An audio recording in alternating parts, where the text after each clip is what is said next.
देखो ना, ये डेमोक्रेसी के खिलाफ साजिश शुरू। शेर अफजल मरवत साहब ने 2 दिन पहले प्रेस कॉन्फ्रेंस में शेड्यूल भी जारी किया था जो कन्वेंशन थी। अब वो कन्वेंशन जो है शेर अफजल मरवत साहब तो वो गिरफ्तार हो चुके हैं, वो कन्वेंशन को कौन लीड करेगा? देखिए, कन्वेंशन पे हमारे कोर कमेटी का हुआ था और मैंने निकलना था, जिन्होंने कहा था कि आप प्रेस टॉक, हम यही कह रहे थे, हमारे कुछ एडमिनिस्ट्रेटिव इश्यूज़ थे जिसको सेटल करके मेरा ख्याल कल या परसों में हमने प्रेस कॉन्फ्रेंस भी करनी थी और मैंने 2-3 जगह भी रखनी थी और प्रेस कॉन्फ्रेंस, तो ये प्रेस कॉन्फ्रेंस भी करनी थी, टीवी वाला प्रोग्राम करना था, लेकिन ये वो जो कन्वेंशन है वो मैं लीड करूँगा इंशाल्लाह ताला। ये हमारा फैसला हो चुका है। Thank you. पीटीआई बीट कर फोटो यासर सनोटी जी यासर चलो बोल। हम पाया जाता है पार्टी के अंदर 2% कि जो दिन ब दिन इलेक्शन कमीशन में दरख्वास्तें बढ़ती जा रही हैं इंट्रा पार्टी के हवाले से, उसमें कहा जाता है कि कुछ या एक शख्सियत ऐसी होगी कि जो खुद ये करवा रही है। देखिए, अब हम दूर करते, दूसरा आप पर काफ़ी जिम्मेदारियाँ हैं, अदालती भी नहीं हैं, लेकिन जो इंतजामी है पार्टी के हवाले से, खासकर कहा जाता है कि पंजाब में अब तक आपने कोई 150 से ज़ायद वकला जो है वो उनको टिकट देने के लिए फैसला कर दिया है। साथ साथ केटी के लिए तो पहले भी फैसले हो चुके थे जो खान साहब ने पहले कर दिए थे। कराची और कोयटा यानी सिंध और बलूचिस्तान, क्या ये भी मुकम्मल हो चुका है? और क्या ये कब तक आप लोग अनाउंस कर? नहीं, देखो, कभी ये फैसला अभी फाइनल नहीं हुआ कि कितने वकीलों को देनी, और एक जो फैसला करना है वो 100% सिर्फ और सिर्फ खान साहब ने करना है। लिस्टें ज़रूर उनके पास जानी है, रिकमेंडेशन सारे आनी है और सारे लोगों के वो जो क्रेडेंशियल है उन्होंने डिस्कस करने और उस पर फैसला नेक्स्ट वीक का फाइनल होने थे, वो अभी फैसला नहीं हुआ। जहाँ तक जिम्मेदारियों का ताल्लुक है तो हम कोशिश कर रहे हैं कि अपनी जिम्मेदारियाँ आसान तरीके से निभाएँ और मैं कोशिश करता हूँ दिन रात उनके साथ भला हूँ और पार्टी की सपोर्ट है कि आप उस मैटर को चलाएं खान साहब के इंस्ट्रक्शन के मुताबिक। जहाँ तक इंट्रा पार्टीज़ इलेक्शन का ताल्लुक है तो मैं आपको ये बताऊँ, मैं खुद इस ओहदे से पहले, जब तक खान साहब ने मुझे नॉमिनेट नहीं किया था, उससे पहले मैं चीफ इलेक्शन कमिश्नर था। सारी प्रोसीडिंग्स मैंने खुद कर दी, मैं आपको साथ शेयर कर लूँगा अपने व्हाट्सअप। मैंने प्रिंट करवाए थे, मैंने बैलेट पेपर प्रिंट करवाए थे, 5 कलर में प्रिंट करवाए थे और मैंने रखे कैसे थे।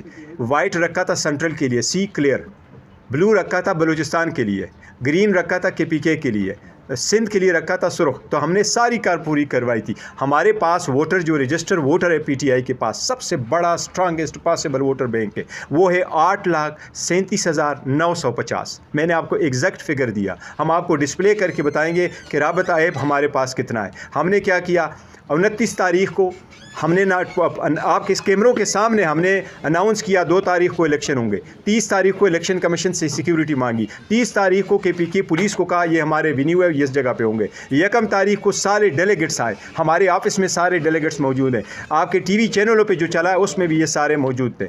वहाँ पर हमारे डेलीगेट्स बलूचिस्तान से आए, KPK से आए, सिंध से आए, पंजाब से आए। उन्हें नॉमिनेशन पेपर फाइल किया, हमने सारा प्रोसेस कंप्लीट किया। हमारे PTI ऑफिशियल वेबसाइट पर भी चला, हमने तस्वीरें भी दी, लोगों ने अपने फेसबुक और ट्विटर अकाउंटों पर भी शेयर किया। वो प्रॉपर आए, एक ही पैनल आया, जो इस बात की सबूत है कि जिस वक्त खान साहब कहते हैं कि ये मेरा पैनल है, हमारी पार्टी में कोई दरार नहीं है कि कोई और ग्रुप आके कहे कि खान साहब के मुकाबले में हम लेके आएंगे। और आईन ये है कि आईन के मुताबिक जो रूल्स हमने फ्रेम किए वो आज भी हम पढ़ाना चाह रहे थे इलेक्शन कमीशन को और इंशाल्लाह मंडे को पढ़ाएंगे उनको सारा। उसके मुताबिक यही था कि अगर एक भी पैनल आ जाए तो मैं आपको बताऊं बाकी पार्टी से कैसे डिफरेंट है।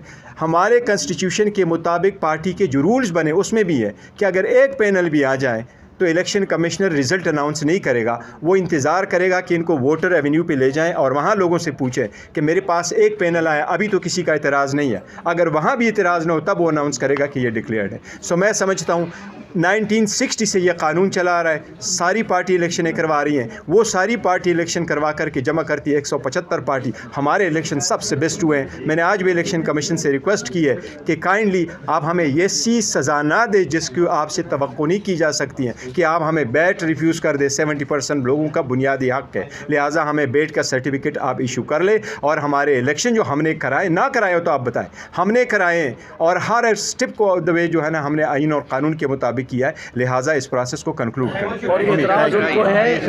दूरियां थी और हमारे दोस्त एक फवाद चौधरी साहब, उनकी वजह से काफ़ी ज़्यादा दूरियां थी। नहीं, दूरियां नहीं रहेगी इंशाल्लाह। खुशामदीद कहते हैं। Thank you so much. दूसरा ये बताइए सर कि जिस तरह आप जो सूरत-हाल बनती जा रही है, दूसरी जानब हम ये भी देख रहे हैं कि PTI उस तरीके से तैयार नहीं है इंतखाबी मैदान में उतरने के लिए, और जो सूरत-हाल आज भी शेर अफजल मरवत साहब की आप तक सारी सूरत-हाल पहुँची हुई है।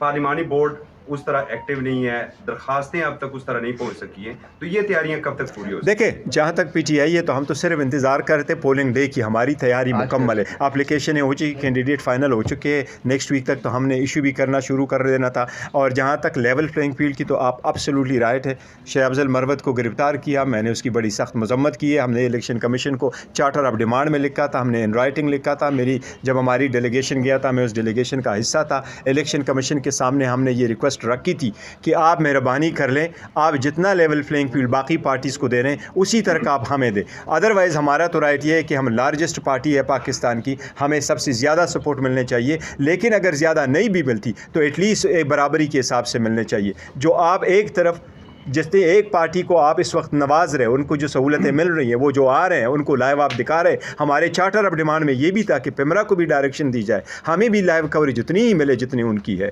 Not at our cast. दूसरी बात यह सबसे बड़ी कि देखो, अगर आप एक गवर्नमेंट रख भी ले, लेकिन आप ऐसी पार्टी को अपोजिशन में रखें जिसके पास 70% पॉपुलरिटी हो, और दूसरी तरफ आप हुकूमत उन लोगों को दे जिनकी क्रेडिबिलिटी ज़ीरो है और जिनकी पॉपुलरिटी लेस दैन 10% भी नहीं, तो ऐसी में देखो ना, ये डेमोक्रेसी के ख़िलाफ़ साजिश